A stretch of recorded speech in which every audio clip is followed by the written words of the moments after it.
3 summers ago I was staying in a caravan a long way from the nearest city. It was usually pitch black at night. I had given my word that I would not smoke inside, so at 1 a.m. I stepped outside for a cigarette. After a few minutes of standing in the darkness, I realized that I could see my hand quite clearly, something I'd noticed that I could not do on previous nights.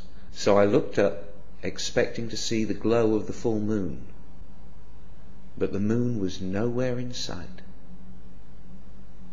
Instead, there was a long glowing cloud directly overhead. The Romans called it the Via Galactica, the Road of Milk. Today we call it the Milky Way. For those who missed the lesson at school that day, the basic facts are these. Remembering that 1 light year is equivalent to 6 trillion miles, our galaxy has a total diameter of somewhere around 100,000 light years. Our Sun is located towards the edge of one of the galaxy's spiral arms, about 26,000 light years out from the central bulge of the galaxy. It takes 200 to 250 million years for the Sun to complete one orbit of the central bulge. Surrounding the galaxy, above and below the disk, in a spherical halo, there are approximately 200 globular clusters, which may contain up to 1 million stars each. The Milky Way itself contains 200 billion stars, give or take. These numbers are essential to understanding what a galaxy is, but when contemplating them, some part of the human mind protests that it cannot be so. Yet an examination of the evidence brings you to the conclusion that it is. And if you take that conclusion out on a clear, dark night and look up, you might see something that will change your life. This is what a galaxy looks like from the inside, from the suburbs of our Sun. Through binoculars, for every star you can see with your naked eye, you can see 100 around it, all suspended in a grey-blue mist. But through a modest telescope, if you wait for your eyes to adjust to the dark and get the focus just right, you will see that mist for what it really is. More stars, like dust, fading into what tastes like infinity. But you've got to have the knowledge. Seeing is only half of it. That night 3 years ago, I knew a small part of what's out there. The kinds of things, the scale of things, the age of things, the violence and destruction, appalling energy, hopeless gravity, and the despair of distance. But I feel safe, because I know my world is protected by the very distance that others fear. It's like the universe screams in your face. Do you know what I am? How grand I am? How old I am? Can you even comprehend what I am? What are you compared to me? And when you know enough science, you can just smile up at the universe and reply, dude, I am you. When I looked at the galaxy that night, I knew the faintest twinkle of starlight was a real connection between my comprehending eye along a narrow beam of light to the surface of another sun. The photons my eyes detect, the light I see, the energy with which my nerves interact, came from that star. I thought I could never touch it, yet something from it crosses the void and touches me. I might never have known. My eyes saw only a tiny point of light, but my mind saw so much more. I see the invisible bursts of gamma radiation from giant stars converted into pure energy by their own mass, the flashes that flashed from the far side of the universe long before Earth had even formed. I can see the invisible microwave glow of the background radiation left over from the Big Bang. I see stars drifting aimlessly at hundreds of kilometers per second, and the space-time curving around them. I can even see millions of years into the future. That blue twinkle will blow up one day, sterilizing any nearby solar systems in an apocalypse that makes the wrath of human gods seem pitiful by comparison. Yet it was from such destruction that I was formed. Stars must die so that I can live. I stepped out of a supernova. And so did you.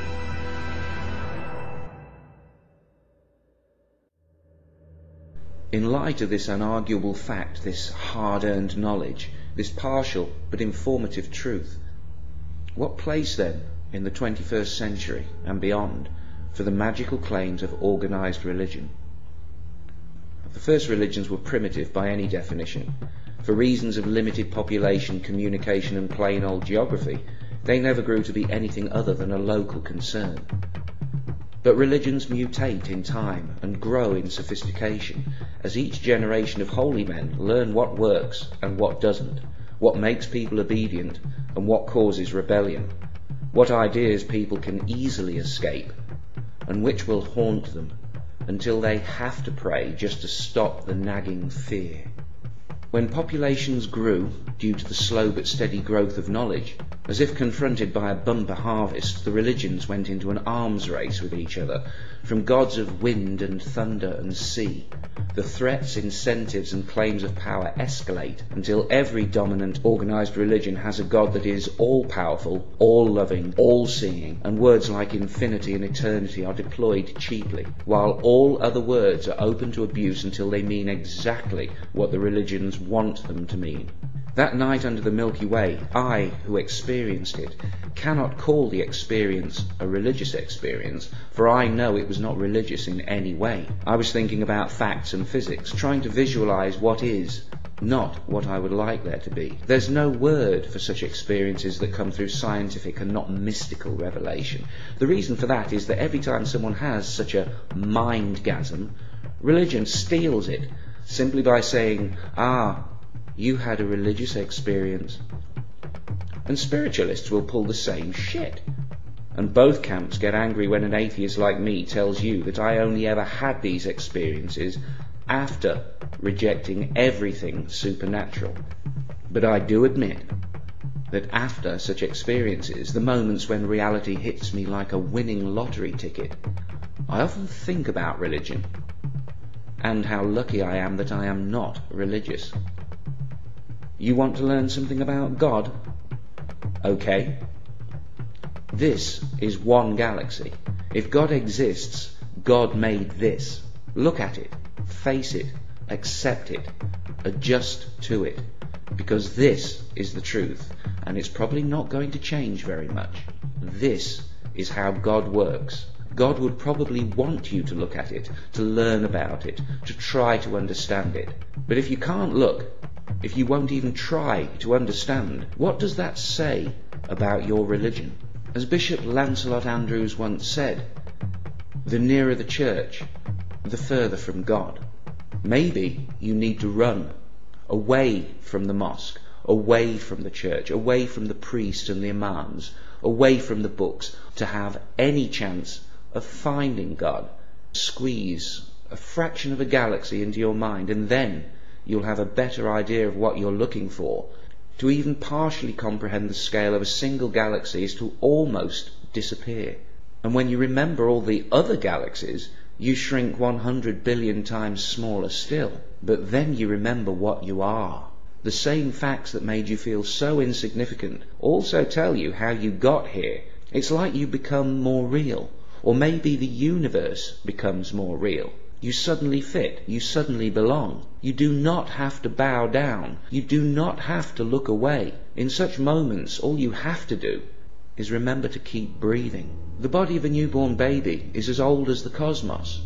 The form is new and unique, but the materials are 13.7 billion years old, processed by nuclear fusion in stars, fashioned by electromagnetism.